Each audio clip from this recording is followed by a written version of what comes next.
ಈಗ ನಾವೆಲ್ಲರೂ ಊಟ ಮಾಡ್ತೇವೆ. ಊಟ ಮಾಡಲಿಕ್ಕೆ ಪಾತ್ರೆಗಳು ಬೇಕು. ಮೊದಲೆಲ್ಲ ಮಡಿಕೆಗಳಲ್ಲಿ ನಾವು ಬೇಯಿಸ್ತಾ ಇದ್ವಿ. ಆದರೆ ಈಗ ಬೇರೆ ಬೇರೆ ಲೋಹಗಳ ಪಾತ್ರೆಗಳು ಬಂದಿದೆ. ಪಾತ್ರೆಗಳ ಮೂಲಕವಾಗಿ ನಾವು ಪದಾರ್ಥಗಳನ್ನು ಹಾಕಿ ಬೇಯಿಸಿ ಊಟ ಮಾಡ್ತಾ ಇದ್ದೇವೆ. ಹೌದು, ಇಲ್ಲಿ ನಾವು ಸಾಮಾನ್ಯ ಪಾತ್ರೆಗಳ ಬಗ್ಗೆ ಮಾತಾಡ್ತಾ ಇಲ್ಲ. ನಾವು ಲೌಕಿಕವಾದಂಥ ವ್ಯಕ್ತಿಗಳಾದಂಥ ನಮಗೆ ಸಾಮಾನ್ಯ ಪಾತ್ರೆಗಳು ಸಾಕು. ನಾನು ಅಕ್ಷಯ ಪಾತ್ರದ ಬಗ್ಗೆ ಮಾತಾಡ್ತಿದ್ದೀನಿ. ಅಂದರೆ ಕ್ಷಯವಿಲ್ಲದ ಪಾತ್ರೆ ಅಂದರೆ ಒಂದು ಪಾತ್ರೆ ಅನ್ನವನ್ನು ಬೇಯಿಸಿ ನಮಗೆ ಒದಗಿಸುತ್ತದೆ. ಆದರೆ ಅಕ್ಷಯ ಪಾತ್ರೆ ಅದಕ್ಕೆ ಅಳಿವೇ ಇಲ್ಲದಿರುವಂಥದ್ದು, ಕೊನೆಯಾಗದೇ ಇಲ್ಲದಿರುವಂಥದ್ದು, ಖಾಲಿಯಾಗದೇ ಇಲ್ಲದಿರುವಂಥದ್ದು. ಏನಾದರೂ ಅಕ್ಷಯ ಪಾತ್ರೆಯಲ್ಲಿ ಆಹಾರ ಉತ್ಪತ್ತಿ ಆಯಿತೆಂದರೆ ಅದು ಖರ್ಚಾಗೋದಿಲ್ಲ, ಅದು ಹಾಗೇ ಇರುತ್ತದೆ. 1000 ಲಕ್ಷ ಜನರು ಬಂದರೂ ಸಹ ಅದು ಹಾಗೇ ಇರುತ್ತದೆ. ಇಂಥ ಒಂದು ಪಾತ್ರೆಗೆ ಅಕ್ಷಯ ಪಾತ್ರೆ ಎಂಬುದಾಗಿ ಕರೀತೇವೆ. ಇಂಥ ಒಂದು ಅಕ್ಷಯ ಪಾತ್ರೆ ನಾವು ಯಾವುದನ್ನು ಹೇಳಬಹುದು? ಭಾಳಷ್ಟು ವಿಷಯಗಳಿದೆ ಅಕ್ಷಯ ಪಾತ್ರದ ಬಗ್ಗೆ ಹೇಳುತ್ತಾ ಹೋದರೆ. ನಾವು ಭೂಮಿಯಲ್ಲಿ ವಾಸ ಮಾಡುತ್ತಿದ್ದೇವೆ. ಭೂಮಿ ಒಂದು ಅದ್ಭುತವಾದಂಥ ಎಲ್ಲರಿಗೂ, ಎಲ್ಲ ಜೀವಿಗಳಿಗೂ ಆಶ್ರಯ ತಾಣವಾದುದಾಗಿದೆ. ಇಂಥ ಒಂದು ಆಶ್ರಯ ತಾಣವಾಗಿರುವಂಥ ಈ ಭೂಮಿ ಇವತ್ತು ಕೋಟ್ಯಾಂತರ ವ್ಯಕ್ತಿಗಳಿಗೆ ನೀರು, ಅನ್ನ, ಗಾಳಿ ಎಲ್ಲ ಕೊಡುತ್ತಿದೆ ಅಲ್ಲವಾ? ವಿಶ್ವದಲ್ಲಿ 850 ಕೋಟಿ ಜನರಿದ್ದಾರೆ.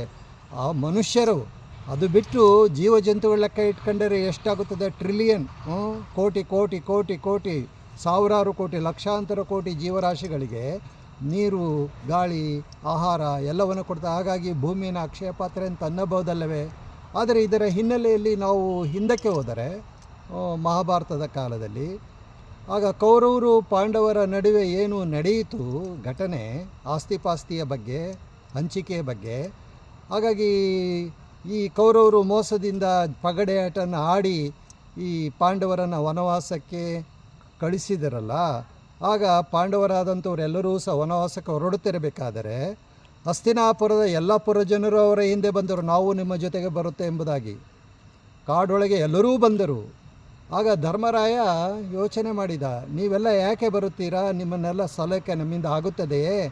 ಆದಷ್ಟು ನಿಮ್ಮ ಹಸ್ತಿನಾಪುರದಲ್ಲೇ ಇರಿ ಅಂತೇಳಿ ಸಾಕಷ್ಟು ಎಷ್ಟು ಹೇಳಿದರೂ ಸಹ ಕೇಳಲಿಲ್ಲ. ಭಾಳಷ್ಟು ಜನರು ಹೋದರು, ಆದರೂ ಸಹ ಅಸಂಖ್ಯಾತ ಜನರು ಅವರ ಹಿಂದೆ ಬಂದರು. ಆಗ ಯೋಚನೆ ಆಯಿತು, ಏನು ಮಾಡೋದು ಇವರಿಗೆಲ್ಲ, ಊಟ ಉಪಚಾರ ಮಾಡುವುದು ಹೇಗೆ ಎಂಬುದಾಗಿ. ಆಗ ಆ ಪಾಂಡವರಿಗೆ ಒಬ್ಬರು ಪುರೋಹಿತ ಇದ್ದರು. ಆ ಪುರೋಹಿತರ ಹೆಸರು ದೌಮ್ಯ ಪುರೋಹಿತರು ಎಂಬುದಾಗಿ.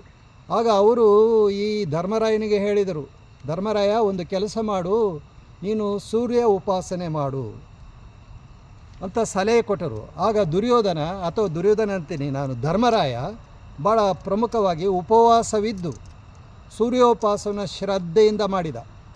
ಆಗ ಸೂರ್ಯನ ಒಂದು ಆಶೀರ್ವಾದವಾಯಿತು. ಆಗ ನೀನು ಏನು ಪಾತ್ರೆಯಲ್ಲಿ ಬೇಯಿಸುತ್ತೀಯ ಆಹಾರವನ್ನು, ಅದು ಅಕ್ಷಯವಾಗಿ ಉಳುತ್ತದೆ ಎಂಬುವಂಥ ಆಶೀರ್ವಾದವಾಯಿತು. ಆ ಪಾತ್ರೆಯಿಂದ ಬಂದಂಥ ಎಲ್ಲ ಲಕ್ಷಾಂತರ ಜನರಿಗೆ ಊಟವನ್ನು ಬಡಿಸಿದ. ಮತ್ತು ಈ ಹಿನ್ನೆಲೆಯಲ್ಲಿ ಹಿಂದೆ ದ್ರೌಪದಿಯೂ ಸಹ ಅಂಥ ಅಕ್ಷಯ ಪಾತ್ರೆಯಿಂದ ಆ ದುರ್ವಾಸರ ಮುನಿಗಳಿಗೆ ಬಂದಂಥ ಎಲ್ಲರಿಗೂ ಬಡಿಸಿದರು ಎಂಬುದಾಗಿ ಚಿಂತನೆ ಇದೆ. ಹೀಗಾಗಿ ಅಕ್ಷಯ ಪಾತ್ರೆ ಅದು ಏನೆಂದರೆ ಕ್ಷಯವಾಗದೇ ಇರುವುದು. ಹಾಗಾಗಿ ಆ ಪೌರಾಣಿಕ ಹಿನ್ನೆಲೆಯಲ್ಲಿ ವಾಸ್ತವಿಕವಾಗಿ ಭೂಮಿ ಮೇಲೆ ಈಗಾಗಲೇ ಹೇಳಿರಬಹುದಂತೆ ನಾನು, ಭೂಮಿಯೇ ಈ ಒಂದು ಪೃಥ್ವಿಯೇ ನಮಗೆ ಅಕ್ಷಯ ಪಾತ್ರೆ ಆಗಿದೆ. ನಮಗೆಲ್ಲದನ್ನು ಕೊಡುತ್ತದೆ.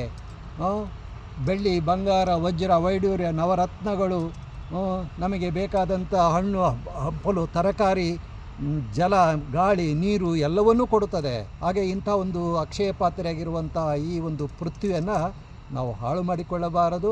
ಆದಷ್ಟು ಇದನ್ನು ಸಂರಕ್ಷಿಸುವ ಕರ್ತವ್ಯ ನಮ್ಮದಾಗಬೇಕೆಂಬುದಾಗಿ ಹೇಳ್ತಿದ್ದೇನೆ.